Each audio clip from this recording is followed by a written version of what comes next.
India का सबसे top most जो एग्जाम है वो यूपीएससी है, जिसको हम आईएएस या आईपीएस भी बोलते हैं।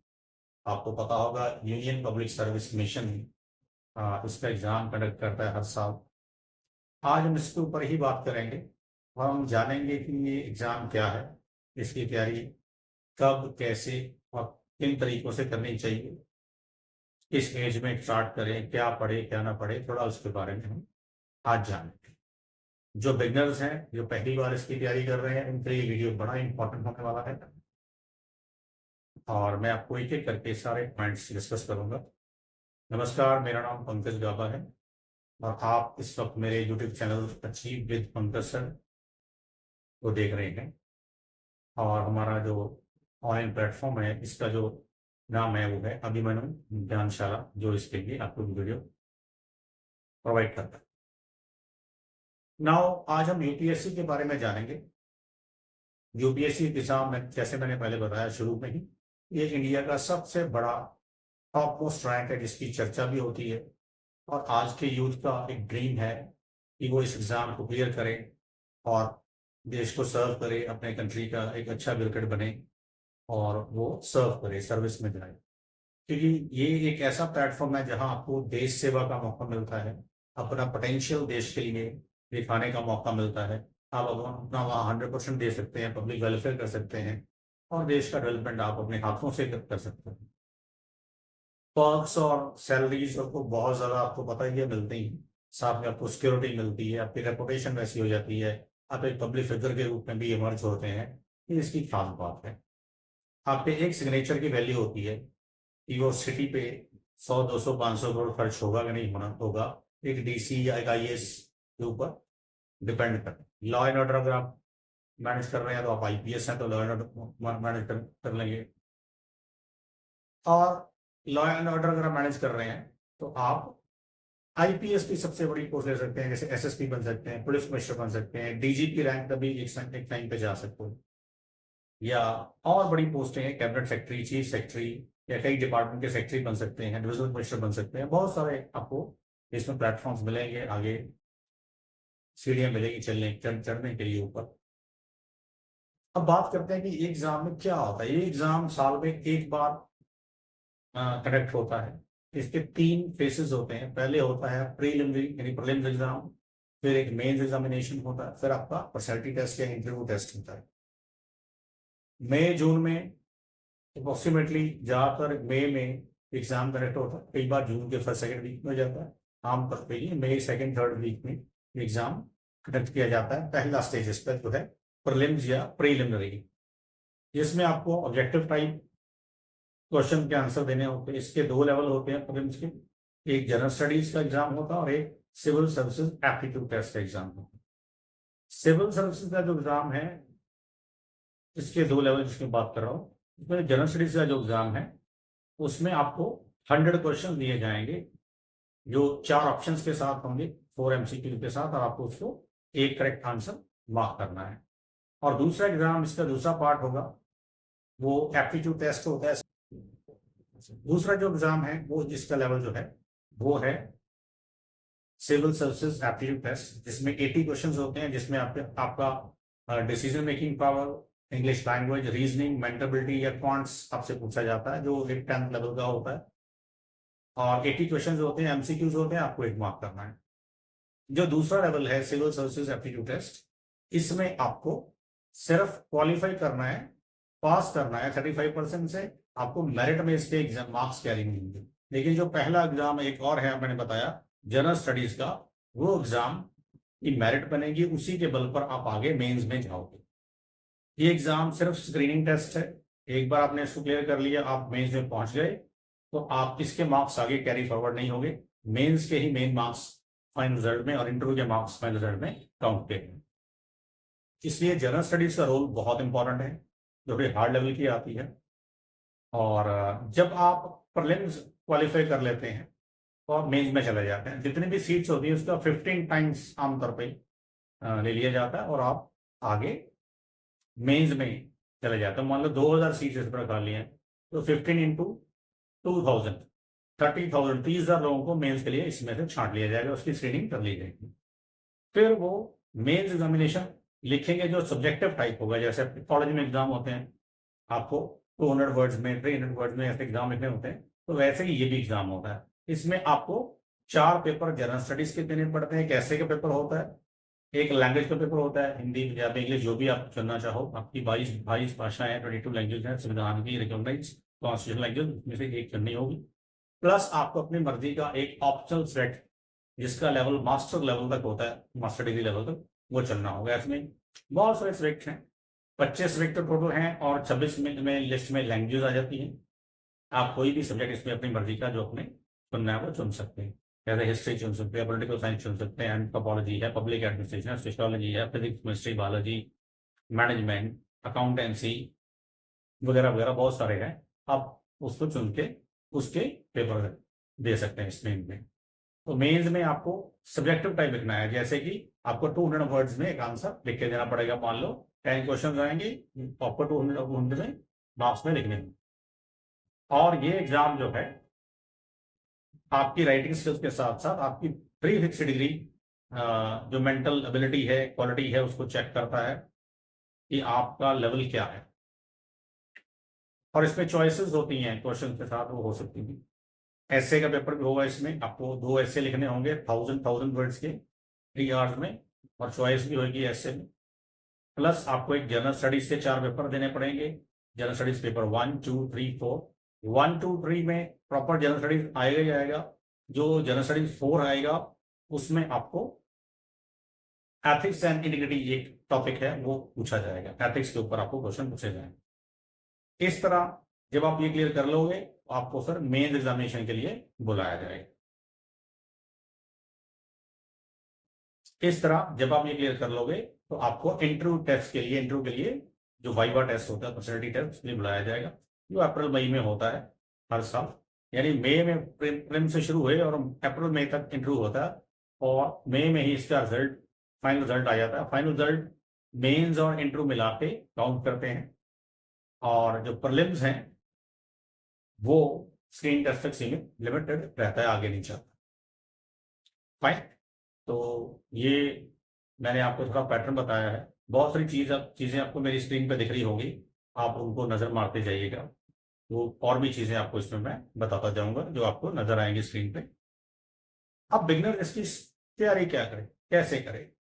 इसके लिए आपको सबसे पहला जो काम करना है वो है एनसीईआरटी की बुक्स को रीड करना है। National council of education research and training, NCERT की बुक जिन्होंने सीबीएसई में पढ़ाई की है वो जान सकते हैं एनसीईआरटी क्या होती है। तो 6 से 12 तक की आमतौर पे एनसीईआरटी आपको पढ़नी होती है, लेकिन सारी कई बार पढ़ने की जरूरत नहीं होती। मैं आपको नक्शल में बताता हूँ। जो हिस्ट्री पढ़नी है वो आपको 6 से 12 तक की पढ़नी है, सारी पढ़नी है। और ओल्ड एनसीईआरटी पढ़नी है, ओल्ड यानी 2007 से पहले जो एनसीईआरटी थी वो आपको पढ़नी है, ओल्ड एनसीईआरटी जो 2007 से पहले थी हिस्ट्री की। लेकिन बाकी आप नई वाली एनसीईआरटी पढ़ सकते हो। 6 to 12 तक सारी एनसीईआरटी हिस्ट्री के लिए आपको पढ़नी होगी, जिसमें 6 7 8 की एनसीईआरटी, फिर 9 10 की एनसीईआरटी, उसके बाद 11 12 की एनसीईआरटी। हाँ, कुछ टॉपिक सिलेक्टेड होंगे 11 वगैरह में आप छोड़ सकते हो, ऑलमोस्ट ये सारी पढ़नी होगी। दूसरा है ज्योग्राफी। ज्योग्राफी में आप 9 to 12 की एनसीईआरटी पढ़ सकते हो, 9 10 11 12 जो एनसीईआरटी ज्योग्राफी की बुक है वो पढ़ सकते हो। इकोनॉमिक्स के लिए भी आप +1 2 की एनसीईआरटी स्पेशली मैक्रो पार्ट पढ़ सकते हो, मैक्रो इकोनॉमिक्स का पढ़ सकते हो। पॉलिटिकल साइंस में या सिविक्स जिसको बोलते हैं 9 10 +1 2 की एनसीईआरटी आप पढ़ सकते हो। इस तरह इन्वायरमेंट पार्ट भी आप ज्योग्राफी से पूरा कर सकते हो। इसके अलावा आप जो है साइंस की बुक्स पढ़ सकते हो, साइंस जिसमें साइंस एंड टेक्नोलॉजी भी थोड़ा बहुत आ जाता है। 9 10 लेवल की आप साइंस पढ़ सकते हो, बेसिक फिजिक्स केमिस्ट्री बायोलॉजी। और 6 7 8 की साइंस में आप उसके बेसिक्स सीख सकते हो। साथ में साइंस एंड टेक्नोलॉजी का जो पार्ट है वो आप उसमें से पढ़ सकते हो। एक आपको नेशनल लेवल का न्यूज़पेपर पढ़ना पड़ेगा, जहां पर लोग द हिंदू पढ़ते हैं। कई बार हिंदू बिगिनिंग में समझ में नहीं आता, तो आप उसके लिए इंडियन एक्सप्रेस से शुरू कर सकते हैं। आपको national page, international page, states की इंफॉर्मेशन और बीच में जो एडिटोरियल्स हैं, आर्टिकल्स हैं, वो पढ़ने होते हैं। स्टार्टिंग में 2 4 महीने हो सकता है आपको इसको पढ़ने में मुश्किल लगे या समझ में ना आए, तो वो सबकी यही स्टेज होती है, घबराने की जरूरत नहीं होती, पढ़ना शुरू करिए। इसके अलावा आप प्रेस ब्यूरो ऑफ इंडिया के आर्टिकल्स पढ़ सकते हैं, पीबीआई के, जो आप ऑनलाइन मिल जाएंगे। आप लोकसभा राज्यसभा जो टीवी चैनल्स हैं, इनको आप प्रोग्राम इनके देखिए, अर्ली मॉर्निंग, सुबह इवनिंग में 7 साढ़े 7 पे प्रोग्राम आते हैं, इनकी न्यूज़ सुनिए। इन पे जो प्रोग्राम्स आते हैं, जो इन्फॉर्मेशन आती है पोलिटिकल लेवल पे, हिस्टोरिकल लेवल पे, इनको एनालाइज करिए, समझिए। तो ये भी इम्पोर्टेंट है। अगर आप द हिंदू नहीं कर पा रहे हैं तो इंडियन एक्सप्रेस से स्टार्ट कर लीजिए। आजकल कई लोग वो भी पढ़ते जा रहे हैं, उसमें से भी आपका टॉपिक्स आपके कवर होते हैं। तो आपको एडिटोरियल्स पे ज़्यादा पैसे फोकस करना होगा, और उसके नोट्स भी बनाने पड़ सकते हैं। उन टॉपिक्स को न्यूज़पेपर को कटिंग करके फाइल में लगाइए, रिकॉर्ड कीजिए। एग्रीकल्चर पे आर्टिकल आ गया, कोई जुडिशरी पे आ गया, टेररिज्म पे आ गया, या कॉन्स्टिट्यूशन मैटर पे आ गया, कुछ भी हो सकता है। साइंस एंड टेक्नोलॉजी का मैटर हो सकता है, करंट इश्यूज हो सकते हैं, बहुत सारी चीज़ें होती हैं, नेशनल इंटरनेशनल दोनों ही आपको पढ़नी पड़ेंगी। इसके अलावा आप कुछ मंथली मैगजीन पढ़ सकते हो, जो कि आपको मार्केट में इजीली अवेलेबल है, जैसे कि सिविल सर्विसेज टाइम पढ़ सकते हो, क्रॉनिकल एक आती है मैगजीन, कंपटीशन विजार्ड आती है, कोई एक पढ़ लीजिए, या CSR आती है, सिविल सर्विसेज रिव्यू, प्रतियोगिता दर्पण आती है। सबका अपना टेस्ट है, आप एक आदि वो भी पढ़ सकते हैं। इसके अलावा मेंस पॉइंट ऑफ व्यू से एक मैगजीन हर महीने, अब तो साल महीने में 2 बार भी आती है, योजना। योजना 1 या 2 टॉपिक से बात करती है, जो आपके मेन एग्जामिनेशन के लिए होता है। डिटेल्स टॉपिक होते हैं उसमें, करंट होते हैं, सोशल, पॉलिटिकल, हिस्टोरिकल, हर तरह के होते हैं, टेक्निकल। तो वो आप पढ़ सकते हो, टेक्नोलॉजी से रिलेटेड, एडमिनिस्ट्रेशन से रिलेटेड, वो आप पढ़ सकते हो। तो मैंने आपको योजना बताया, सिविल सर्विसेज रिव्यू, प्रतियोगिता दर्पण, क्रॉनिकल, कंपटीशन विजार्ड, और सिविल सर्विसेज टाइम। इनमें से कोई एक ले लीजिए, साथ में योजना ले लीजिए। ये 2 चीजें बहुत हैं। एक न्यूज़पेपर हो गया। स्टार्टिंग में आपको बहुत सारे यूट्यूब चैनल मिल जाएंगे जो आपको इन चीज़ों के बारे में, करंट अफेयर पे भी इंफॉर्मेशन देते हैं, आपको न्यूज़पेपर रीड करवा देते हैं, उसके मेन पॉइंट जैसे लगते हैं, आप स्टार्टिंग वहां से कर सकते हो। लेकिन बाद में आपको खुद पढ़ना है। याद रखिएगा, अकेला यूट्यूब से पढ़ के नहीं, आपको बुक्स को पढ़ के खुद नोट्स बनाने होंगे, तभी आप इस एग्जाम को क्लियर कर पाओगे। इसी तरह का जैसे यूपीएससी एग्जाम लेता है, हर स्टेट भी अपना एक एग्जाम कंडक्ट करती है, जिसको हम स्टेट सिविल सर्विसेज या पीसीएस बोल देते हैं। पंजाब में, हरियाणा में एचसीएस बोलते हैं, बिहार यूपी में भी पीसीएस बोलते हैं, एचएएस बोलते हैं हिमाचल में, और यूके पीसीएस बोलते हैं, उत्तराखंड पीसीएस बोलते हैं उत्तराखंड में। आप वो भी एग्जाम दे सकते हो। आपको कोई खास तैयारी अलग से नहीं करनी। आमतौर पे सारे पीसीएस एग्जाम का सिलेबस स्टेट पीसीएस ने यूपीएससी का ही मेथड अपनाया है, उन्हीं को कॉपी किया है, समझ लीजिए। लेकिन थोड़ा बहुत उन्होंने अपना भी डाला है। जैसे अगर पंजाब पीसीएस लोगे तो सारा एग्जामिनेशन यूपीएससी वाला पैटर्न ही है, लेकिन उसमें आपको पंजाब वाला पार्ट ऐड कर देते हैं। पंजाब की हिस्ट्री, पंजाब का कल्चर, पंजाब के करंट अफेयर, पंजाब का थोड़ा पार्ट ऐड कर देते हैं, पंजाब की इकोनॉमी, पंजाब की ज्योग्राफी। तो ये आपको थोड़ा एडिशनल पढ़ना पड़ सकता है। मान लीजिए 95% वही है, 5% एडिशनल तो सिलेबस हो सकता है। कई स्टेट गवर्नमेंट के एग्जाम का, पीसी एग्जाम का सिलेबस यूपीएससी से कम भी है, जैसे हरियाणा का थोड़ा कम है। तो अपनी स्टेट का तो आपको वो अपना डालेंगे थोड़ा पार्ट, तो आपको वो भी आप दे सकते हो। यानी पंजाब के लोग, हरियाणा के लोग एक दूसरे का पीछे दे सकते हैं, या उन्हें वहां की लैंग्वेज पढ़ी हुई है। तो ऐसे आप यूपी, बिहार, उत्तराखंड, झारखंड, राजस्थान में तो कोई भी दे सकता है। लैंग्वेज हमने पढ़ी होती है 10th तक हिंदी, पंजाब में 10th तक पंजाबी पढ़ी हो तो आप दे सकते हो। तो ये भी आप दे सकते हो। यानी आप स्टेट पीसीएस में भी आपको मौका है, और यूपीएससी का तो है ही है। दोनों में अलग अलग आपको 6 चांसेस मिलेंगे। 6 चांसेस यूपीएससी में और 6 चांसेस ही स्टेट पीसीएस में, यानी 12 चांसेस हैं आपके पास। हाँ, कई बार कई स्टेट्स के एग्जाम रेगुलर नहीं है पीसीएस के। पंजाब का एग्जाम जैसे रेगुलर नहीं है, 2-3 साल बाद, 4 साल बाद, कभी 3 साल बाद आता है। 2020 से नहीं आया, इस बार आने की उम्मीद है कि आएगा, ऐसा कहा जा रहा है। तो आप पंजाब पीसीएस की भी तैयारी कर सकते हो, जिसमें बहुत सारी अच्छी पोस्टें होती हैं, जैसे एडीसी, तहसीलदार, डीएसपी, और एम्प्लॉयमेंट ट्रेनिंग ऑफिसर्स होते हैं, फूड सप्लाई ऑफिसर्स होते हैं। ऐसे बहुत सारी क्लास 1 जॉब हर स्टेट की, हर पीसीएस में होती है। यूपीएससी में आप डीसी बनोगे, एडीसी बनोगे, जिसको मजिस्ट्रेट या डीएम बोलते हैं, या आप आईपीएस बन सकते हो, जिसमें आपको एसएसपी या एसीपी बोलते हैं, या आगे जाके प्रमोट हो गए पुलिस स्पेशलिस्ट बन सकते हो। इसके अलावा आप आईआरएस बन सकते हो, यानी जीएसटी या इनकम टैक्स या कस्टम ऑफिसर बन सकते हो। रेलवे में या और कई डिपार्टमेंट में डिस्ट्रिक्ट लेवल पे या जोनल लेवल पे एक बड़ी अच्छी सीट ले सकते हो, और आप उसमें जा सकते हो। आपको ये तो पता ही है कि आईएएस, आईआरएस, आईपीएस की क्या हमारे समाज में एक रेपुटेशन है, वैल्यू है, ऑरा है, जिसको हर कोई करना चाहता है। तो अगर एक भी बंदा कर रहा है तो हर कोई कर सकता है। आपके सामने हर साल 800, 1000, 1500 लोग करते हैं, तो आप भी कर सकते हो। कुछ ऐसा नहीं है, थोड़ा टफ जरूर है, लेकिन ये नामुमकिन नहीं है, इम्पॉसिबल नहीं। इसको प्लीज आप सोचिए इसके बारे में। पर एक बात रखिए, अगर स्टार्ट कर लिया तो पीछे नहीं हटना। इसमें समय लग सकता है, साल तो पेपर देने का प्रोसेस है, साल तो 1.5 साल आपको तैयारी में लग सकते हैं। लेकिन एक बार मन बनाइए, ये क्लियर हो जाए तो बहुत बढ़िया आपके लिए एक अपॉर्चुनिटी आपके सामने है। नहीं भी हुआ तो आपको नॉलेज बहुत मिलेगी, असीम नॉलेज मिलेगी। आपका जो माइंड का लेवल है, अवेयरनेस लेवल है, बहुत बढ़ जाएगा।